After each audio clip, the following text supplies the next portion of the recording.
Hi అందరికీ.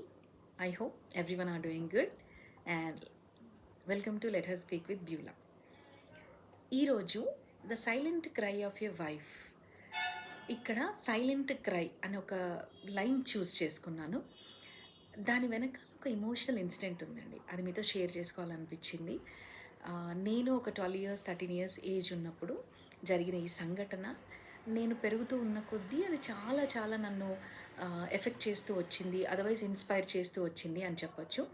So అదేంటి అని అంటే, వైఫ్ అండ్ హస్బెండ్ ఇద్దరు చిన్న పిల్లలు మా ఇంటికి దగ్గరలో ఉండేవాళ్ళు. సో ఫ్యామిలీ బాగుండేది, అంత సాఫీగా సాగుతుంది అనుకున్న టైంలో తను ఒకరోజు సూసైడ్ చేసుకుంది. అక్కడ ఆ పర్టిక్యులర్ సిచ్యువేషన్లో భర్త, ఇద్దరు చిన్న పిల్లలు 5 to 6 ఇయర్స్ పిల్లలు కూర్చున్నారు. ఆ ఇన్సిడెంట్ చూసినప్పుడు నాకు అనిపించిన ఫస్ట్ నా మైండ్లోకి వచ్చిన థాట్ ఏంటి అని అంటే, ఎవ్వరూ తనకి హెల్ప్ చేయలేదా, ఎందుకు చనిపోవాల్సి వచ్చింది తను అని అనిపించింది.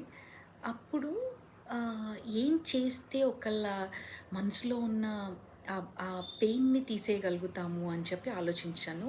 అలా నేను పెరుగుతూ వచ్చాను, చాలా ఇన్సిడెంట్స్ చూస్తూ వచ్చాను.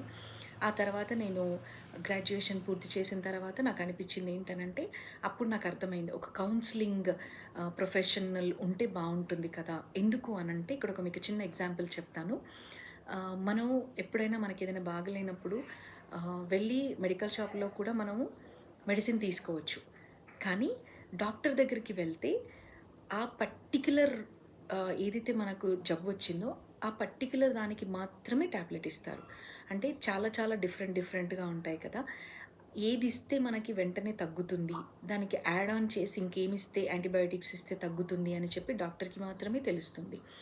అలానే అందరం వింటాం ప్రాబ్లం, అందరము వింటాం, కానీ పర్టిక్యులర్ సొల్యూషన్ ఎవరు ఇవ్వాలి అని అంటే ఒక ప్రొఫెషనల్ ఉంటేనే, అంటే అది విని రైట్ వేలో ఆ పర్టిక్యులర్ ప్రాబ్లమ్కి సొల్యూషన్ ఇచ్చే ప్రొఫెషనల్ ఎవరైతే ఉంటారో వాళ్ళ దగ్గరికి వెళ్ళి మన సమస్య చెప్తే అది కాన్ఫిడెన్షియల్గా ఉంటుంది.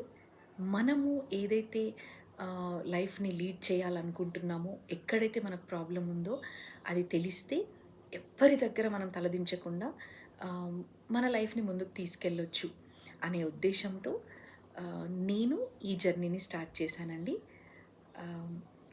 అయితే ఇక్కడ ఇంకొక పాయింట్ ఏంటి అని అంటే, మీలో ఒకవేళ ఎవరైనా ఇలాంటి సిచ్యువేషన్లో ఉంటే, లేదు మీకు తెలిసిన వాళ్ళు ఎవరైనా ఈ సిచ్యువేషన్లో ఉంటే కనుక, అయ్యో నేను ఈ సమస్య ఎవరికైనా చెప్తే బాగుంటుందో లేదో అని సతమతమయ్యే వాళ్ళు ఉంటే కనుక నాతో కనెక్ట్ అవ్వండి, నాతో మాట్లాడడానికి ప్రయత్నించండి.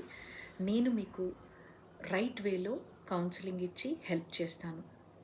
ఐ హోప్ మీకు అర్థమైంది అనుకుంటున్నాను. థ్యాంక్ యూ అండి.